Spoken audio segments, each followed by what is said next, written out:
A medida que fue transcurriendo el año, las referencias que fuimos encontrando para la situación actual respecto de lo que fue la macro del 2013 o el año 2013 en general, fueron cada vez más. Todo muy 2013 es una frase que se escuchó muchas veces en nuestras oficinas virtuales este año. Y hay razones, digamos, para que eso sea. La discusión de esta semana y de la anterior, de hecho nosotros dedicamos nuestro reporte anterior de la semana pasada a discutir la suba de la tasa y esta semana siguió esa discusión porque la tasa de hecho siguió subiendo. Es un caso, digamos, ejemplo perfecto de este revival de 2013.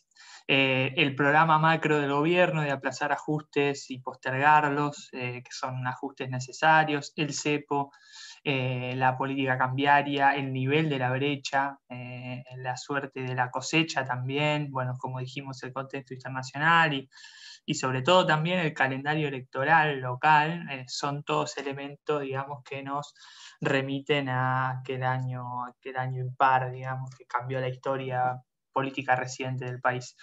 En los gráficos ahí de abajo que tienen en pantalla, graficamos solamente dos casos, dos ejemplos, digamos, de esto que mencioné, de estos paralelismos. Uno es el de la brecha, fíjense cómo el nivel de brecha de 2013 y 2011 eran bastante similares. Es llamativo ver cómo de entre marzo y mayo de 2013 la brecha se amplía. Eso para nosotros es el riesgo de los agropesos, que también lo tratamos en otro informe semanal, pero no es el caso ahora. Y en el gráfico de la derecha pueden ver la oferta de dólares que nosotros proyectamos, teniendo en cuenta el valor de la cosecha, que es récord de este año, y en 2013 también había sido récord. La oferta de dólares hoy por hoy es más o menos igual a la de 2013, según la proyectamos, más allá de que, bueno, todavía faltan definirse algunas cuestiones climáticas.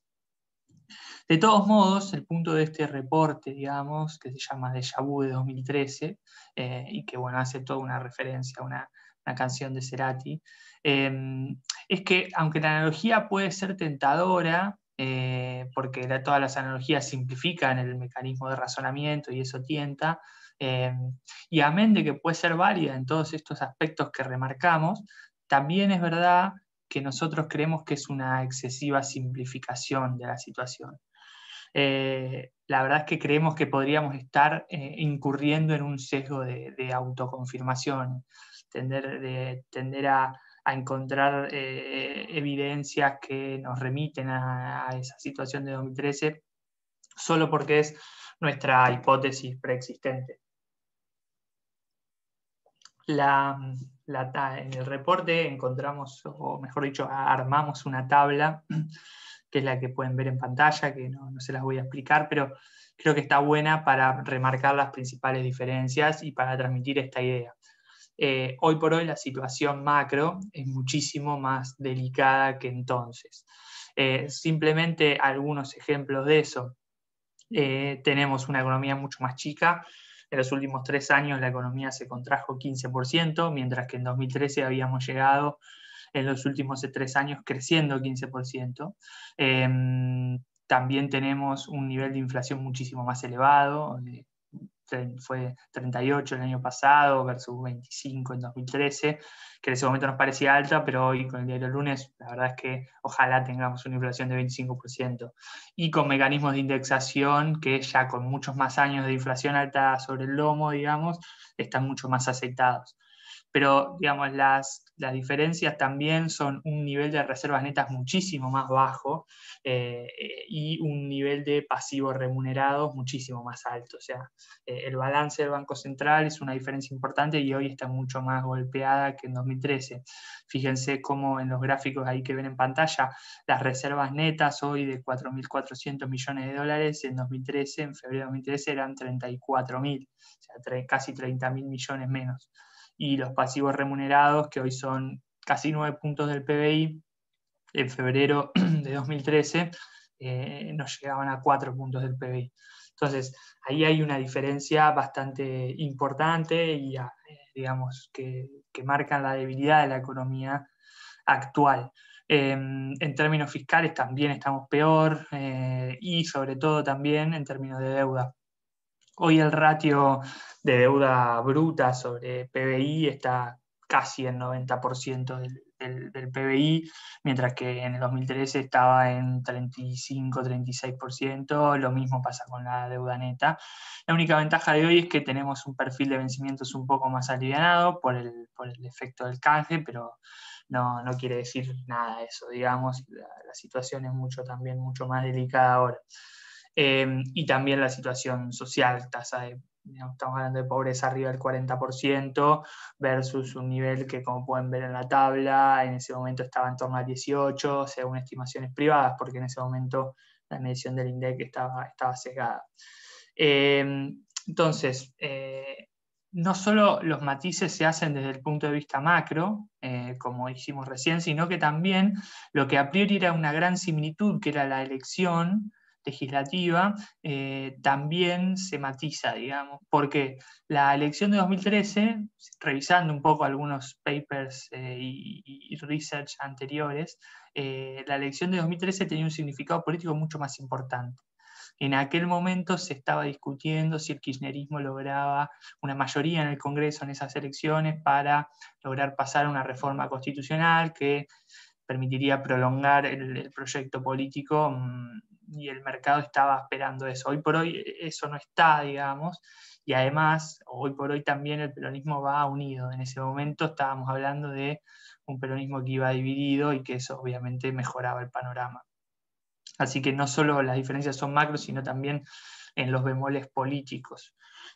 A ver, la conclusión de todo esto. Esto quiere decir que debemos perder las esperanzas, digamos, de una reacción positiva del mercado, como ocurrió en 2013.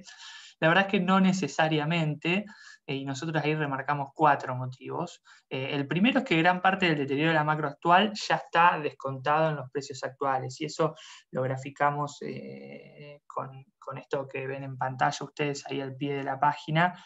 La verdad es que ahí hay una cuenta interesante. Hoy el Envy Spread de Argentina, o sea, el riesgo país es 1.500 puntos más o menos. En ese momento era 1.200, con lo cual hoy por hoy podríamos ver un movimiento similar al que ocurrió en 2013, y aún así el riesgo país terminaría en el nivel en el cual empezó en 2013, digamos, antes de que impacte el trade electoral. Lo mismo pasa con el Merval. Hoy el Merval en dólares apenas araña los 340 puntos y en febrero de 2013 estaba cómodamente arriba de los 400.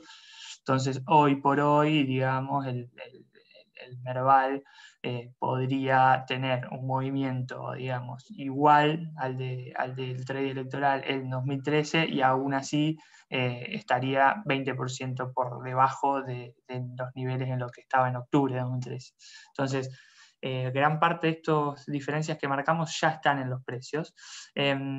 Pero además, otro argumento que notamos es que tener menos grados de libertad en la macro puede implicar un giro ortodoxo en 2022 mucho más contundente.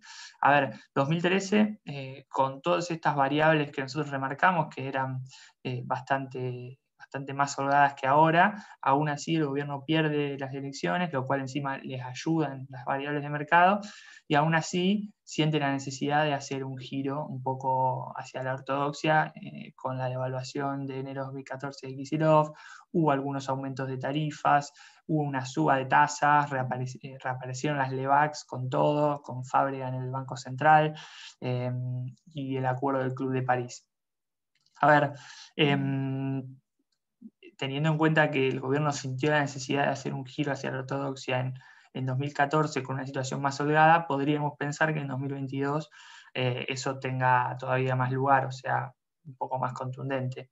Y en ese contexto, el acuerdo con el FMI, que seguramente va a estar pendiente todavía porque ya se anunció que se va a llegar a las elecciones sin acuerdo, les decía, el acuerdo con el fondo va a ser el instrumento, digamos, perfecto para canalizar ese giro. Obviamente en términos de hipótesis nuestra, ¿no? Por último, todo ese programa económico de 2022 que nosotros estamos permitiéndonos pensar, digamos, podría llegar a tener alguna consecuencia en el resultado electoral de 2023. Falta muchísimo todavía. pero la idea que queríamos transmitir en este reporte es un poco que mirar la coyuntura con los lentes del déjà vu de 2013 puede ser inexacto en varios sentidos, pero a fin de cuentas eventualmente podría tener consecuencias de inversión parecidas. Ahí lo que nosotros vemos es que las chances de un electoral no son desdeñables, aunque obviamente toda esta visión tiene sus riesgos. Proyectar una dinámica política siempre es mucho más difícil, por lo menos para nosotros, pero creo que incluso hasta para los politólogos, más difícil que proyectar cualquier dinámica macro. El armado de la oposición es un riesgo clarísimo en este punto.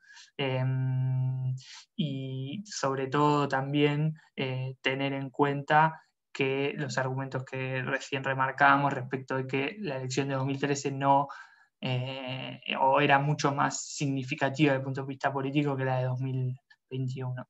Pero bueno, esos son los riesgos que necesariamente tenemos que remarcar a esto. Así que bueno, les dejo el reporte, sobre todo para que puedan ver la tabla con mucho más detalle y lo puedan leer. Ahí hay toda una metáfora con la canción de Cerati, como les comentaba, que creo que está buena. Así que les deseo un buen fin de semana y que disfruten. Hasta luego.